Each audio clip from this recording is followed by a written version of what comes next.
Dr. Sarah Mitchell had been working in pediatric intensive care for 15 years, and she thought she'd seen everything. Children fighting cancer, accident victims, genetic disorders that defied explanation. But nothing in her medical training had prepared her for what happened on the night of March 18th, when little Emma Rodriguez died for 7 minutes and came back with a message that would change everything. Emma was just 5 years old, with curly brown hair and eyes that sparkled. When she laughed, she loved drawing pictures of angels and always asked her mother to read her Bible stories before bed. But 3 weeks ago, Emma had been diagnosed with a rare form of brain cancer that typically gave children only weeks to live. The tumor is in the most critical part of her brain, Dr. Mitchell had explained to Emma's parents, Maria and Carlos Rodriguez.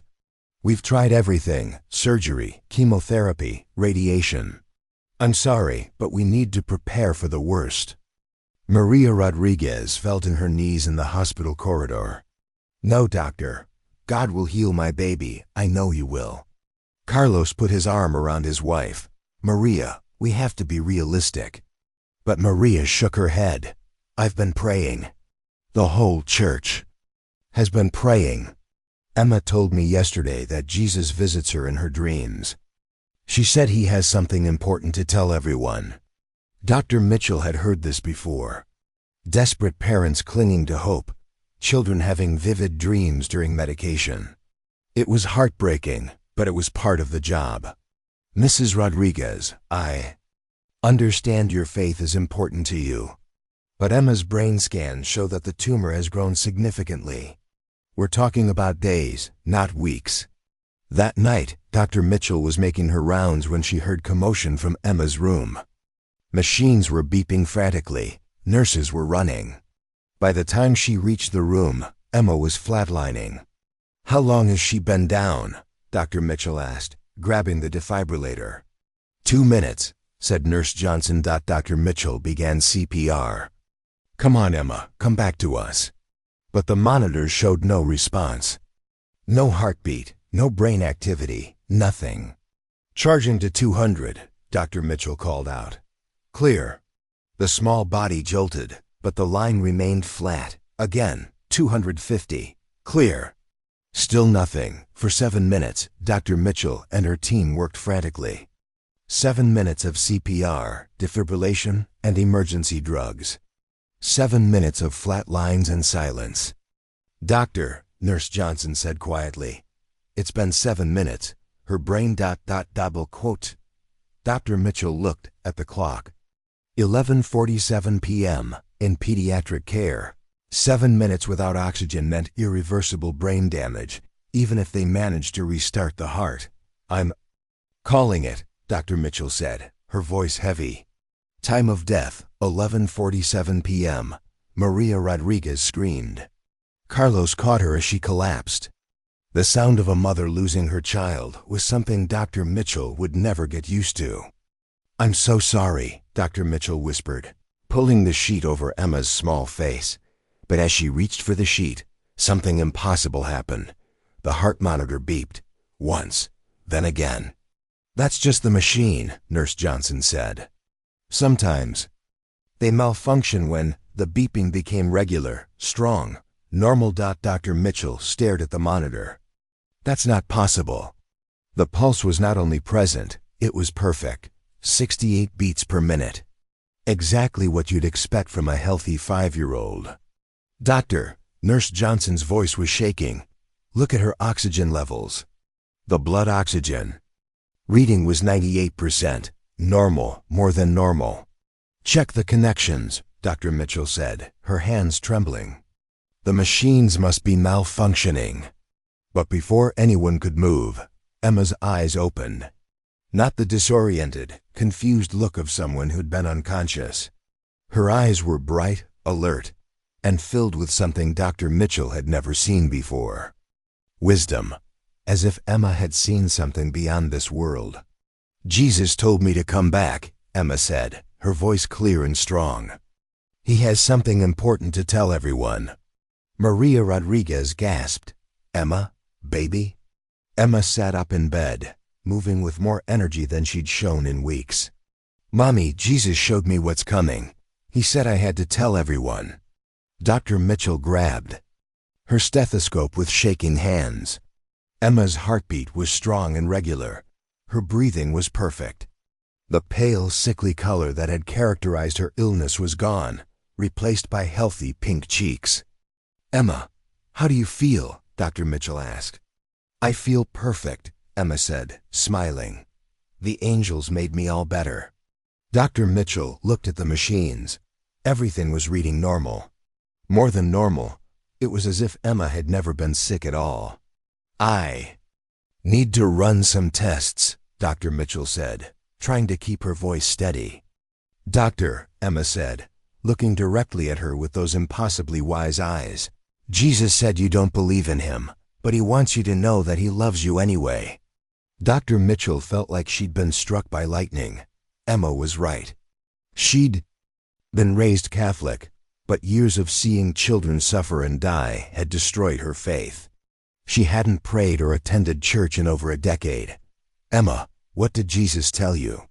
Maria asked, tears streaming down her face. Emma looked around the room, and her expression became serious. "He showed me what's coming to the world, big changes. He said people need to get ready." "What kind of changes?" Carlos asked. "Hard times are coming," Emma said. "But Jesus said not to be afraid. He said he's preparing a place for people who believe in him. He showed me heaven, Daddy. It's more beautiful than anything you can imagine." Dr. Mitchell felt her scientific mind struggling to process what she was witnessing. "Emma, I need to check your head. You've been very sick." "But when?" Dr. Mitchell examined Emma's pupils. They were perfect. No signs of brain damage. No signs of the tumor that had been killing her just minutes ago. "Nurse Johnson, I need an immediate CT scan." "Doctor, it's almost midnight. The technicians. I don't care what time it is. Get someone down here now." While they waited for the CT scan, Emma continued talking. "Jesus said there's going to be a lot of confusion in the world. People are going to be scared. But he said to remember that he's in control. What else did he show you?" Maria asked. Emma's face lit up. "He showed me my great-grandma Rosa. She was waiting for me in heaven. She looked young and beautiful. She said to tell you, Mommy, that she's proud of you for never giving up faith." Maria gasped. Her grandmother Rosa had died 6 months ago, but Emma had never met her. Rosa had lived in Mexico and had died before Emma was born. "Emma, how do you know about great-grandma Rosa?" "She told me. She said she's been watching over our family. She said to tell you that the rosary you've been praying every night is helping. More than you know." Dr. Mitchell felt goosebumps rise on her arms. How could Emma possibly know about her mother's prayer routine? The CT technician arrived, looking annoyed about being called in so late. "This better be important, Doc." "Just run the scan," Dr. Mitchell said. 20 minutes later, the technician called Dr. Mitchell into the imaging room. His face was pale. "Doctor, you need to see this." Dr. Mitchell looked at the screen. Where there had been a massive, inoperable tumor just hours before, there was nothing. Emma's brain scan was completely normal. "This can't be right," Dr. Mitchell whispered. "Run it again. I've run it 3 times. The results are the same." Dr. Mitchell stared at the images.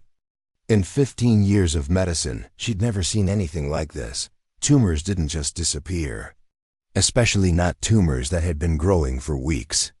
"Doctor," the technician said quietly, "I've been doing this job for 20 years. I've never seen anything like this." Dr. Mitchell walked back to Emma's room in a daze. Emma was sitting up in bed, drawing a picture with crayons that a nurse had brought her. "What are you drawing, sweetheart?" Maria asked. Emma held up the picture. It was a beautiful scene of clouds and light, with figures in white robes. "This is heaven. Jesus said I could show everyone what it looks like." Dr. Mitchell looked at the drawing. For a 5-year-old, it was remarkably detailed. The faces of the figures were peaceful and radiant. The light seemed to glow off the paper. "Emma, your CT scan came back normal," Dr. Mitchell said. "The tumor is gone." Emma smiled. "I know. Jesus took it away. He said he has work for me to do." "What kind of work?" Emma looked serious again. "I have to tell people about what's coming. Jesus said there's going to be a big shaking. The world is going to change. But people who believe in him don't have to be afraid." Dr. Mitchell sat down. Everything she'd believed about medicine, about reality, about the impossibility of miracles, was crumbling. "Emma, can you tell me more about what Jesus showed you?" Emma nodded. "He showed me the earth from far away. It looked like a ball, but it was shaking. He said there's going to be earthquakes and storms, but that's not the scary part." "What's the scary part?" "People are going to forget about God. They're going to think they don't need him, but Jesus said he's going to remind everyone that he's real." Carlos leaned forward. "How is he going to do that?" "Miracles," Emma said simply. "Like what happened to me. Jesus said he's going to do lots of miracles so people remember that he's real." Dr. Mitchell felt her heart racing. "Emma, did Jesus say anything else?" Emma looked directly at her. "He said to tell you that he's been waiting for you to come back to him. He said he misses you." Dr. Mitchell felt tears welling up in her eyes. "Emma, I haven't believed in God for a long time." "He knows," Emma said. "He said that's okay. He said you became a doctor because you wanted to help people, and that makes him happy. But he wants you to know that he's the one who really heals people." Dr. Mitchell couldn't stop the tears now. "Emma, I've seen so many children die. How can there be a God who lets that happen?" Emma reached out and took Dr. Mitchell's hand. "Jesus said that's the hardest thing about being a doctor. He said you see the sadness but not the whole story. He said all the children who die come to live with him in heaven, and they're happier than they ever were on earth. But what about their parents? Jesus said that's why he needs doctors like you, to help families during the hard times. He said you're like his hands on earth." Dr. Mitchell was crying openly now. "Emma, I don't know how to believe again. Jesus said just ask him to help you. He said he'll show you signs so you know he's real." At that moment, the door opened and Dr. Peterson, the chief of staff, walked in. "Sarah, I heard about the Rodriguez case. I came to see." He stopped mid-sentence when he saw Emma sitting up in bed, drawing. "Dr. Peterson, this is Emma." "Rodriguez," Dr. Mitchell said, wiping her eyes. Dr. Peterson looked confused. "But I thought the report said she had died." "She did. For 7 minutes. And then she came back." Dr. Peterson sat down heavily. "That's not possible." Emma looked up from her drawing. "Hi, Dr. Peterson. Jesus said to tell you that your wife is going to be okay." Dr. Peterson went pale. "What did you say? Your wife? She's sick, right?" "Jesus said not to worry. He's going to heal her too." Dr. Peterson stood up abruptly. "How could you possibly know about my wife?" "Jesus told me. He said to tell you that the surgery next week is going to go perfectly." Dr. Peterson stared at Emma. His wife had been diagnosed with breast cancer 2 weeks ago. Surgery was scheduled for the following Wednesday. Only immediate family knew about it. "Emma," Dr. Peterson said slowly, "what else did Jesus tell you?" Emma put down her crayon. "He said he's going to heal a lot of people. He said it's time for everyone to remember that he's real." Over the next hour, Emma continued to share what she'd experienced. She described heaven in detail: golden streets, crystal rivers, music that was more beautiful than anything on earth. She talked about meeting Jesus, who she said was the most loving person she'd ever seen. "He has scars on his hands," Emma said, holding up her own small hands. "But he said they don't hurt anymore. He said they're reminders of how much he loves everyone." "What else did Jesus show you about what's coming?" Maria asked. Emma's expression became serious again. He showed me a lot of people praying all over the world. He said people are going to start praying more because they're going to need Him. Need Him for what? For strength. Jesus said the world is going to get confusing. People won't know who to trust. But He said people who pray and read the Bible will know the truth. Dr. Mitchell leaned forward. Emma, did Jesus say anything about doctors, about medicine? Emma nodded. He said doctors are very important. He said they help Him take care of people. But He said some doctors forget that healing comes from God. What should doctors do? Pray for their patients. Jesus said when doctors pray, He helps them know what to do. Dr. Mitchell thought about all the times she'd felt lost, uncertain about a diagnosis or treatment. What if she had asked for help? What if she had prayed? Emma, will you pray with me? Dr. Mitchell asked. Emma smiled. Jesus said you would ask that. He's very happy. Emma took Dr. Mitchell's hand. Dear Jesus, thank you for bringing me back to tell everyone about you.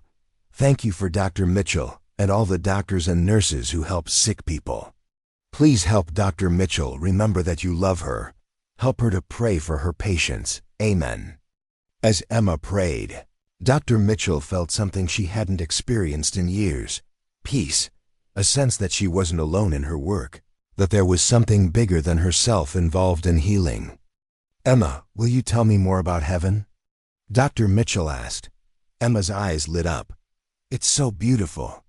There are flowers that sing and trees that dance. The animals are all friendly. Lions play with lambs, and everyone is happy all the time. Are there children there? Lots of children. Jesus said all the children who die come to live with Him. He said they're His special helpers.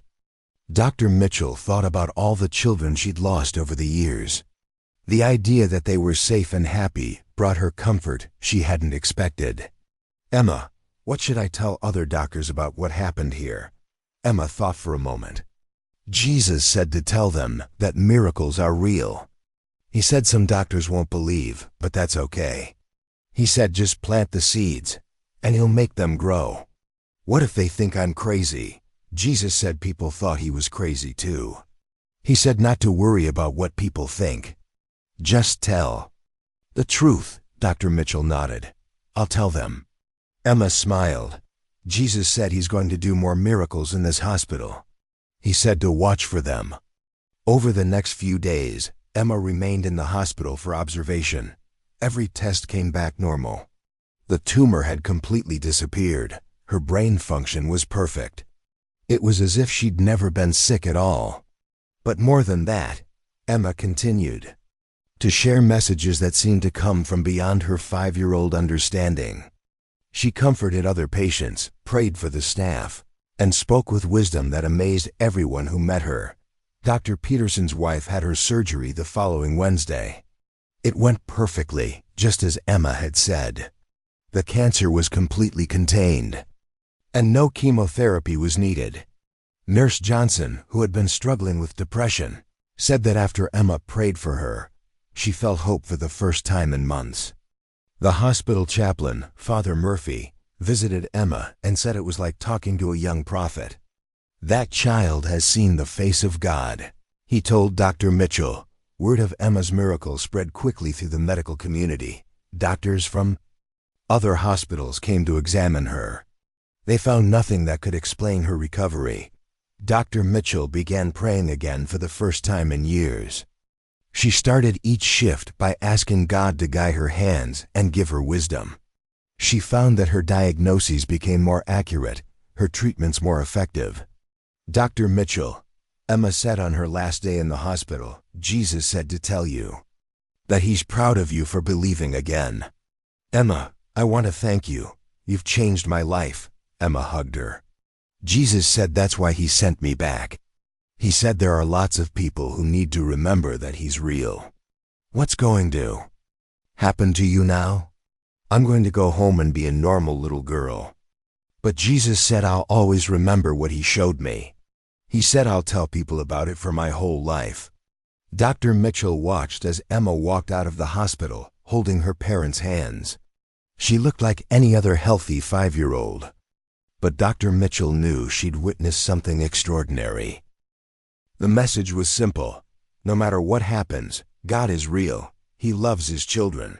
And He's preparing a place for those who believe in Him. And sometimes, He sends a 5-year-old girl back from heaven to remind us of that truth.